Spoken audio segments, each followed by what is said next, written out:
ಬಸವಣ್ಣ ಹೇಳಿರೋದು ಅದನ್ನೇ ಗಾಂಧೀಜಿ ಹೇಳಿರೋದು, ಅದನ್ನೇ ಅಂಬೇಡ್ಕರ್ ಅವರು ಹೇಳಿರ್ತಕ್ಕಂಥದ್ದು ಅಲ್ವಾ? ಅದನ್ನೇ ಅಲ್ಲ ಹೇಳಿರೋದು.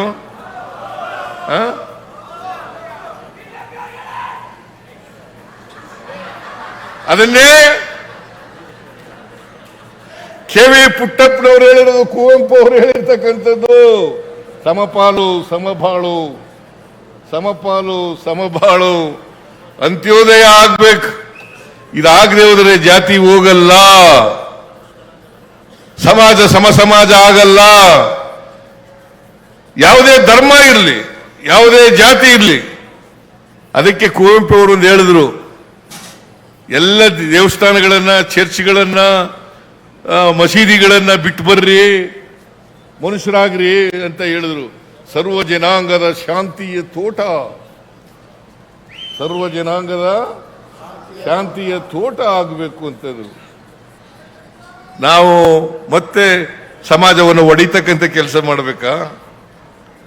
ಧರ್ಮದ ಆಧಾರದ ಮೇಲೆ, ಜಾತಿಯ ಆಧಾರದ ಮೇಲೆ ಸಮಾಜವನ್ನು ಒಡಿತಕ್ಕಂಥ ಕೆಲಸ ಮಾಡಬೇಕಾ? ಮಾಡಬಾರದು. ನಮ್ಮ ಸಂವಿಧಾನ ಅದನ್ನು ಹೇಳಿಲ್ಲ.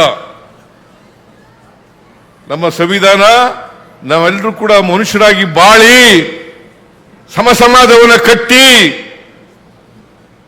ಎಲ್ಲರೂ ಭ್ರಾತೃತ್ವದಿಂದ ಭಾವನೆಯನ್ನು ಬೆಳೆಸ್ಕೊಳ್ಳಿ ಅಂತ ಹೇಳಿದ್ದಾರೆ. ಇದನ್ನ ಬೆಳೆಸ್ಕೊಳ್ತಕ್ಕಂಥ, ಇದನ್ನೇ ನಾಡದೇವತೆ ಚಾಮುಂಡೇಶ್ವರಿ, ನಾಡದೇವತೆ ಚಾಮುಂಡೇಶ್ವರಿ ಹೇಳ್ತಕ್ಕಂಥದ್ದು. ಇದನ್ನೇ ದಸರಾದ ಮೂಲಕ ಜನರಿಗೆ ಸಂದೇಶ ಕೊಡ್ತಕ್ಕಂಥದ್ದು. ಇದನ್ನು ನಾವು ಅರ್ಥ ಮಾಡ್ಕೋಬೇಕಾಗ್ತದೆ.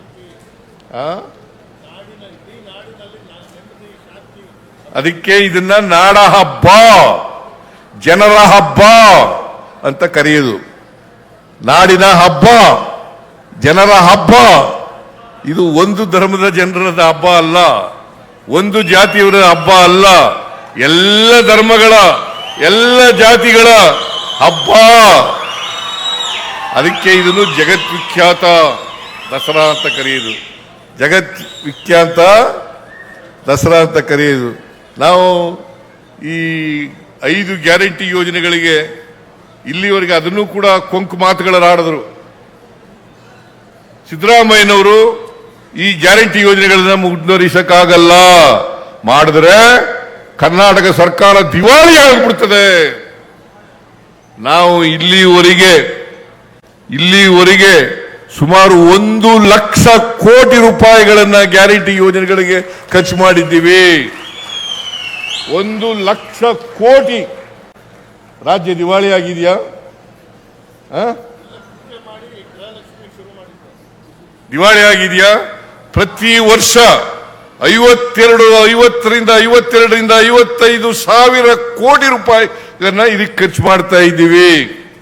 ಪ್ರತಿಯೊಂದು ಮನೆಗೆ, ಬಡವರ ಮನೆಗೆ, ದೀನದಲಿತರ ಮನೆಗೆ, ದುರ್ಬಲರ ಮನೆಗೆ 4 ರಿಂದ 5 ಸಾವಿರ ರೂಪಾಯಿಗಳನ್ನು ಕೊಡ್ತಾ ಇದ್ದೇವೆ. ಇವತ್ತು ಕೊಂಡ್ಕೊಳ್ತಕ್ಕಂಥ ಶಕ್ತಿ ಜಾಸ್ತಿ ಆಗಿದೆ, ಕೊಂಡ್ಕೊಳ್ತಕ್ಕಂಥ ಶಕ್ತಿ ಜಾಸ್ತಿ ಆಗಿದೆ.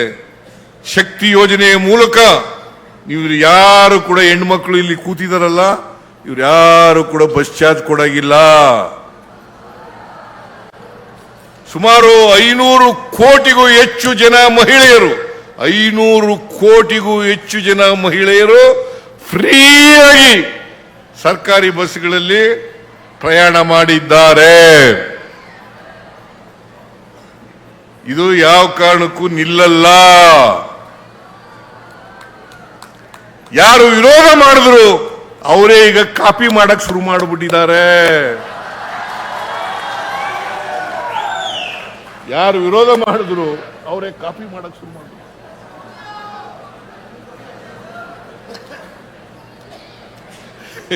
ಈ ನೋಡಿ, ವಿರೋಧ ಮಾಡೋದು ಒಂದು ಕಾಲ, ಕಾಪಿ ಮಾಡೋದು ಇನ್ನೊಂದು ಕಾಲ.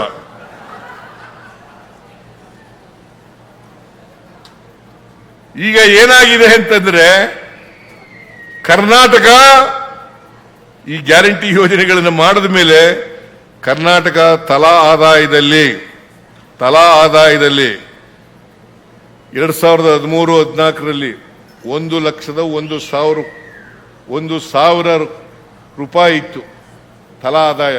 1,01,000 ರೂಪಾಯಿ ಇತ್ತು. ಇವತ್ತು 2,04,000 ರೂಪಾಯಿ ಆಗಿದೆ ತಲಾ ಆದಾಯ. ಪರ್ ಕ್ಯಾಪಿಟಲ್ ಇನ್ಕಮ್ ಡಬಲ್ ಆಗಿದೆ. ಶ್ರೀವತ್ಸವ ಗೊತ್ತಾಯ್ತೇನ್ರಿ? ಬರ್ಕೊಳ್ರಿ.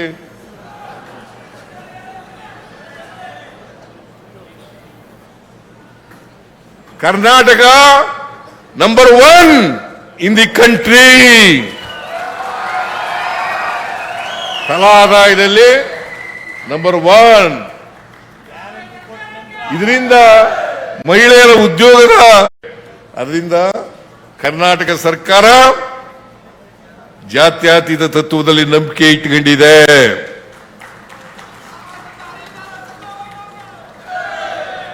ಎಲ್ಲರ ಅಭ್ಯುದಯದಲ್ಲಿ ನಂಬಿಕೆ ಇಟ್ಟುಕೊಂಡಿದೆ. ಬಡವ ಬಲ್ಲಿದ ಮೇಲ್ಜಾತಿ ಕೆಳಜಾತಿ ಹೋಗ್ಬೇಕು, ಎಲ್ಲರೂ ಸಮಾನವಾಗಿ ಬದುಕಬೇಕು ಅನ್ನೋದ್ರಲ್ಲಿ ನಂಬಿಕೆ ಇಟ್ಕೊಂಡಿರ್ತಕ್ಕಂಥ ಸರ್ಕಾರ ಕಾಂಗ್ರೆಸ್ ಸರ್ಕಾರ. ನಮ್ಮ ಸರ್ಕಾರ ಅಂತಕ್ಕಂಥ ಮಾತು, ನಿಮ್ಮ ಸರ್ಕಾರ ಅಂತಕ್ಕಂಥ ಮಾತುಗಳನ್ನು ಹೇಳಲಿಕ್ಕೆ ಬಯಸ್ತಾ ಇದ್ದೇನೆ. ಅದರಿಂದ ನಾನು ಹೆಚ್ಚು ಮಾತಾಡ್ಲಿಕ್ಕೆ ಹೋಗಲ್ಲ. ಪಾಪ ಈಗಾಗಲೇ ಹೊರಟು ಬಿಟ್ಟಿದ್ರು ಎಲ್ಲ ಮಹಿಳೆಯರು, ಹೆಚ್ಚು ಮಾತಾಡಕ್ ಹೋಗಲ್ಲ. ಈ ಸಾರಿ ಬಾನು ಮುಸ್ತಾಕ್ ಅವರು ದಸರಾ ಉದ್ಘಾಟನೆಯನ್ನ ಬಹಳ ಅರ್ಥಗರ್ಭಿತವಾಗಿ ಮಾಡಿದ್ದಾರೆ. ನೀವೆಲ್ಲರೂ ಕೂಡ ಖುಷಿಯಾಗಿದ್ದೀರಿ. ಪಾಪ ಯಾರು ವಿರೋಧ ಮಾಡ್ತೀರಾ ಅವರು ಖುಷಿಯಾಗಿದ್ದಾರೆ ಮನಸ್ಸಿನಲ್ಲಿ ಅಂತ ಮಾತುಗಳನ್ನು ಹೇಳಲಿಕ್ಕೆ ಬಯಸ್ತಾರೆ. ಮನಸ್ಸಿನಲ್ಲಿ ಅವರು ಖುಷಿನೇ ಪಡೋದು. ಅದರಿಂದ ಸಂವಿಧಾನ ಯಾರು ಓದ್ಕೊಂಡಿದ್ದಾರೆ, ಯಾರು ಅರ್ಥ ಮಾಡ್ಕೊಂಡಿದ್ದಾರೆ, ಅವರೆಲ್ಲರೂ ಕೂಡ ಖುಷಿ ಪಡ್ತಾರೆ ಅಂತಕ್ಕಂಥ ಮಾತುಗಳನ್ನು ಹೇಳಿ, ಇನ್ನು 11 ದಿನ ನೀವೆಲ್ಲರೂ ಕೂಡ ದಸರಾ ಉತ್ಸವದಲ್ಲಿ ಭಾಗಿಯಾಗಿ ಸಡಗರದಿಂದ ಸಂಭ್ರಮದಿಂದ ಆಚರಿಸಿ ಅಂತಕ್ಕಂಥ ಮಾತುಗಳನ್ನು ಹೇಳ್ತಾ, ನಾಡಿನ ಎಲ್ಲ ಜನರಿಗೆ ದಸರಾ ಮಹೋತ್ಸವದ ಶುಭಾಶಯಗಳನ್ನು ಕೋರಿ ನನ್ನ ಮಾತುಗಳನ್ನು ಮುಗಿಸ್ತೇನೆ. ಜೈ ಹಿಂದ್, ಜೈ ಕರ್ನಾಟಕ, ಜೈ ಸಂವಿಧಾನ. ಹೆಚ್ಚಿನ ವಿಡಿಯೋಗಳಿಗೆ ಪ್ರತಿಧ್ವನಿ ಯೂಟ್ಯೂಬ್ ಚಾನೆಲ್ ಸಬ್ಸ್ಕ್ರೈಬ್ ಮಾಡಿ, ಬೆಲ್ ಐಕಾನ್ ಕ್ಲಿಕ್ ಮಾಡಿ.